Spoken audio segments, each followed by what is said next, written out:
Assalamualaikum warahmatullahi wabarakatuh. Yang terhormat Bapak Dr. Insinyur Sugeng Prayetno, SEMM, selaku pembimbing dosen mata kuliah Bank dan Lembaga Keuangan.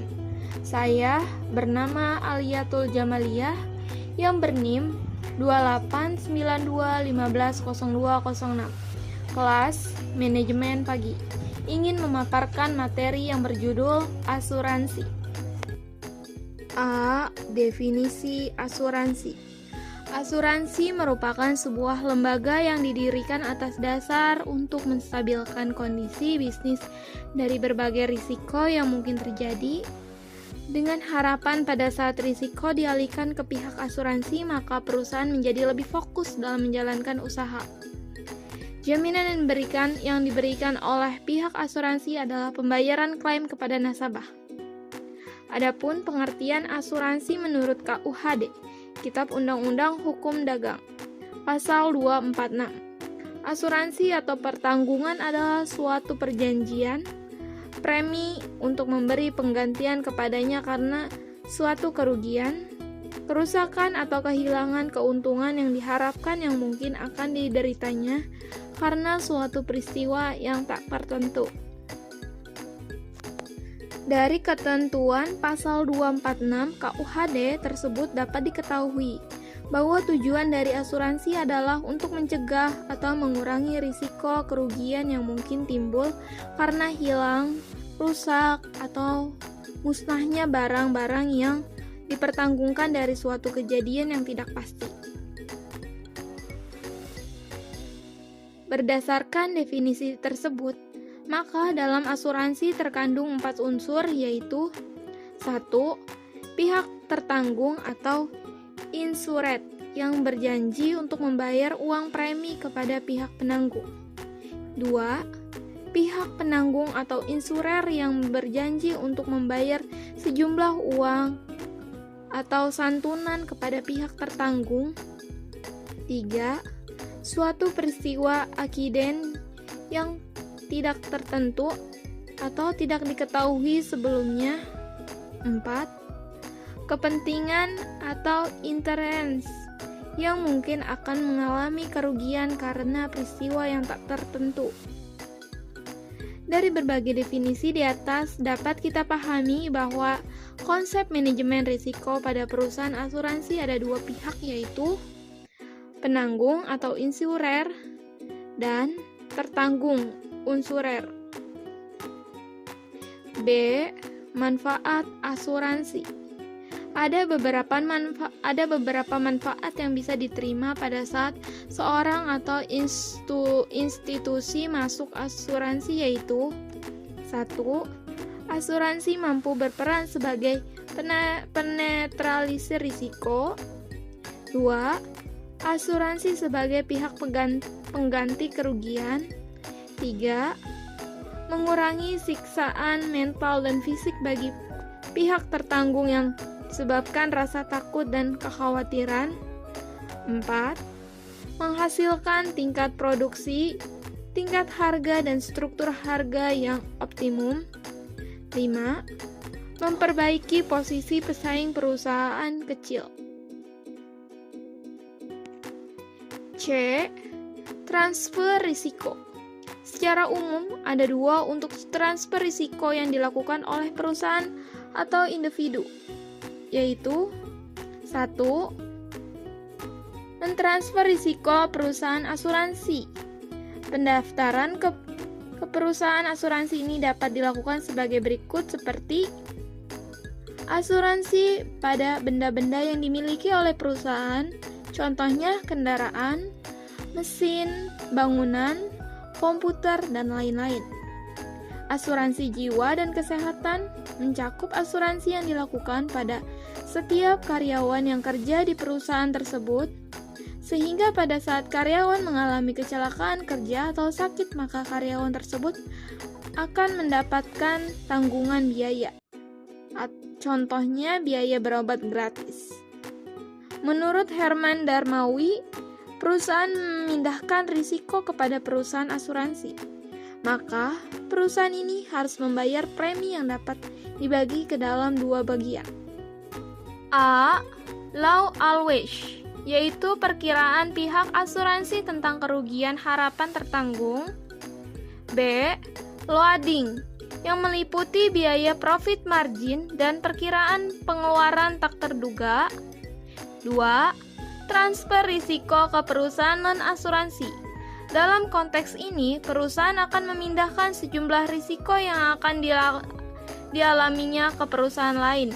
Ini dapat dilakukan seperti perusahaan akan mentransfer sejumlah pekerjaannya kepada pihak lain, karena jika pekerjaannya sendiri diperkirakan tidak akan memaksimalkan atau terselesaikan tepat waktu. Perusahaan memindahkan sejumlah asetnya dari bentuk uang ke bentuk benda seperti tanah atau gedung dan prediksi memiliki nilai portable ke depan. Menitipkan sejumlah barang-barang berharga perusahaan ke tempat yang dianggap aman seperti pada safety box di perbankan.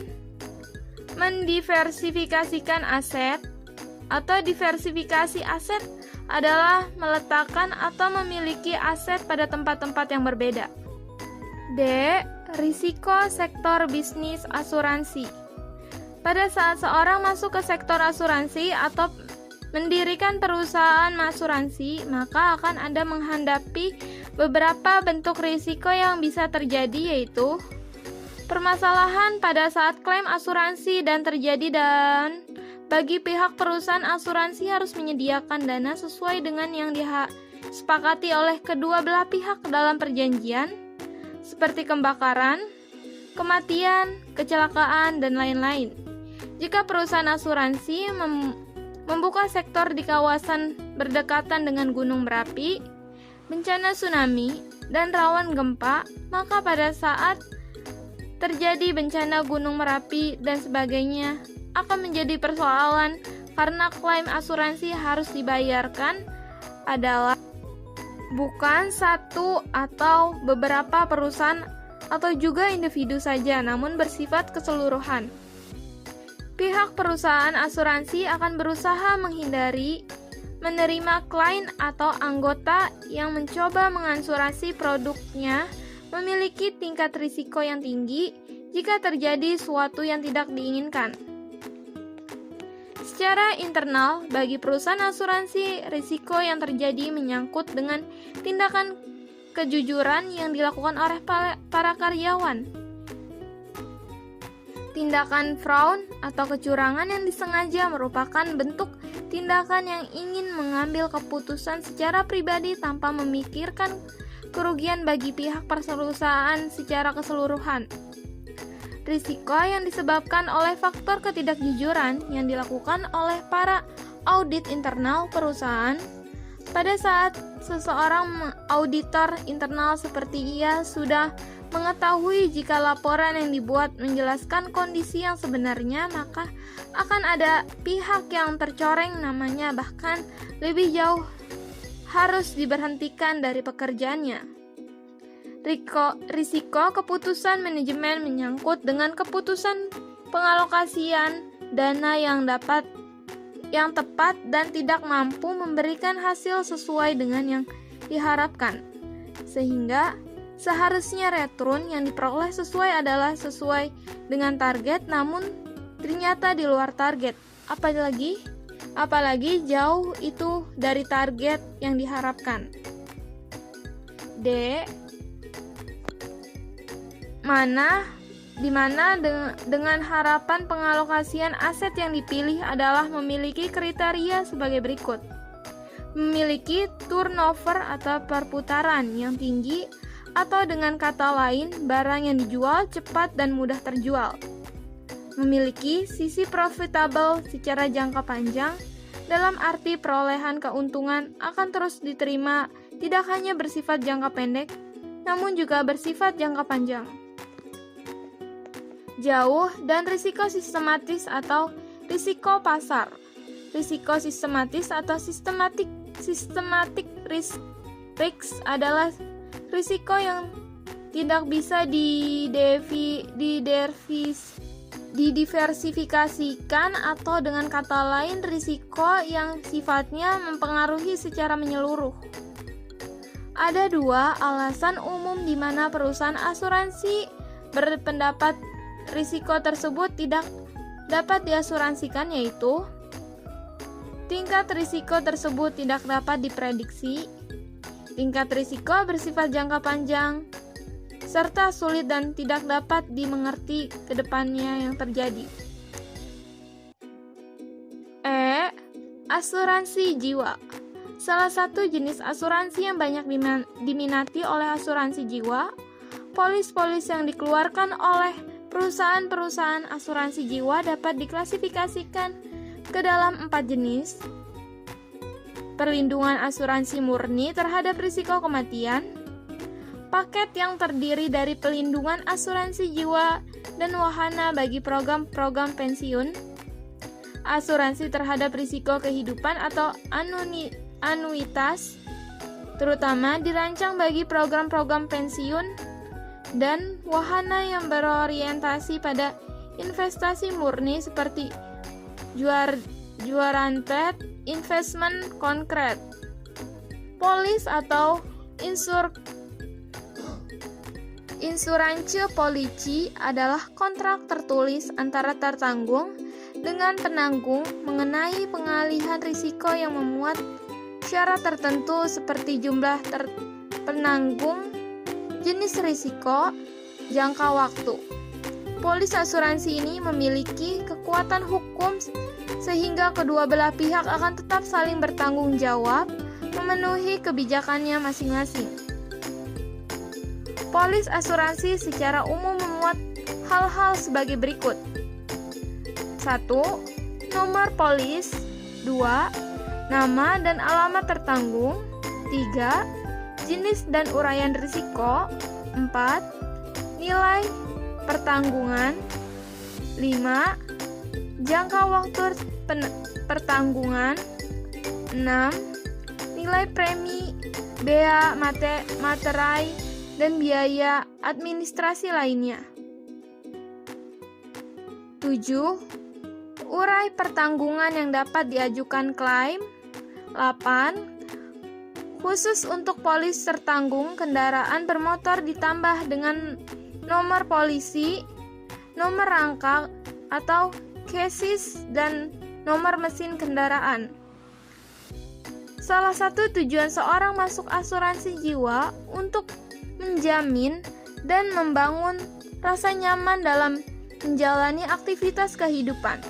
Dengan kenyamanan tersebut, membuat seorang bisa yakin dan bersemangat dalam bekerja. F.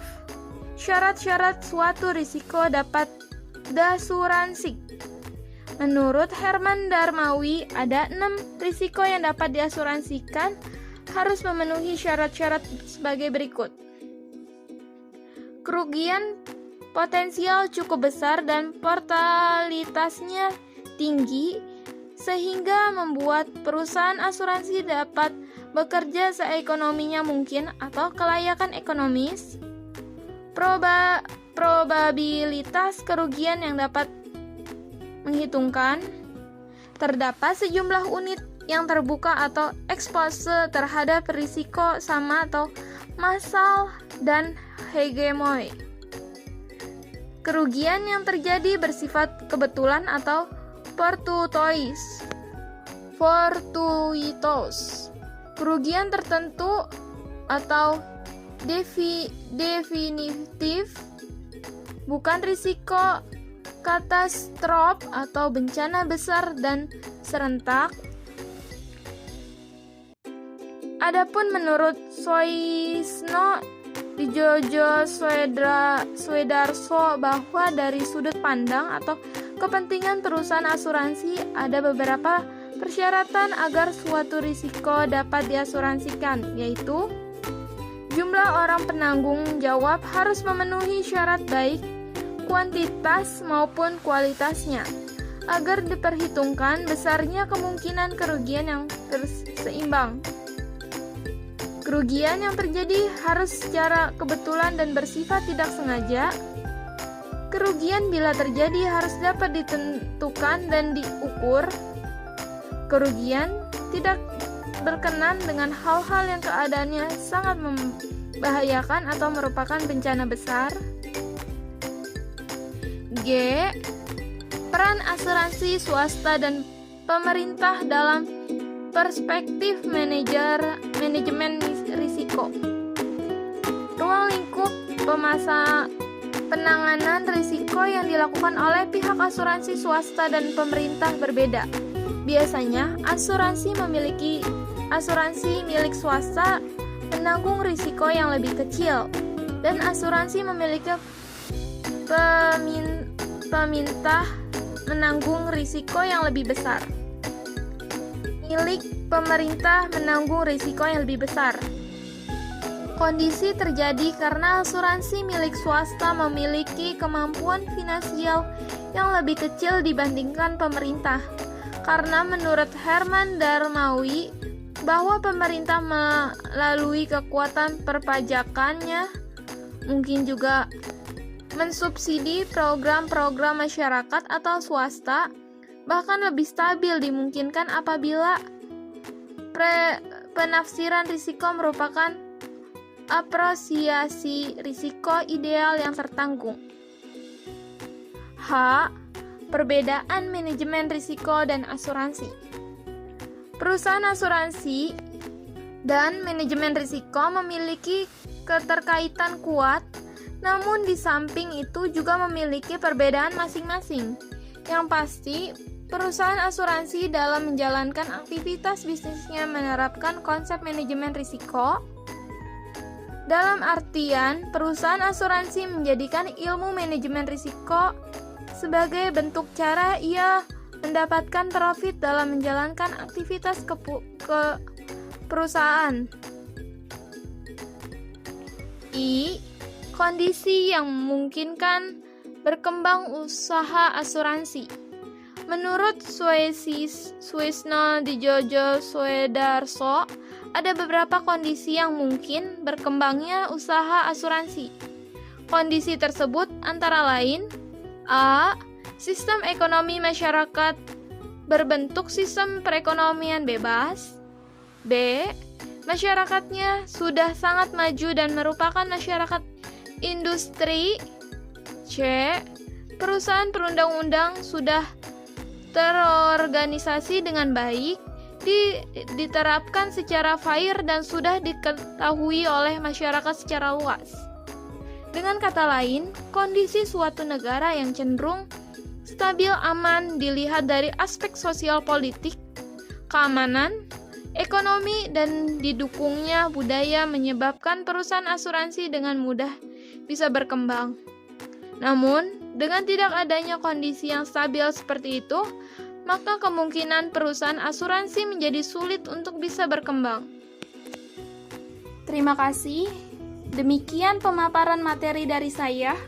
Mohon maaf apabila ada kekurangan penjelasan dari saya. Wabillahi taufik walhidayah. Wassalamualaikum warahmatullahi wabarakatuh.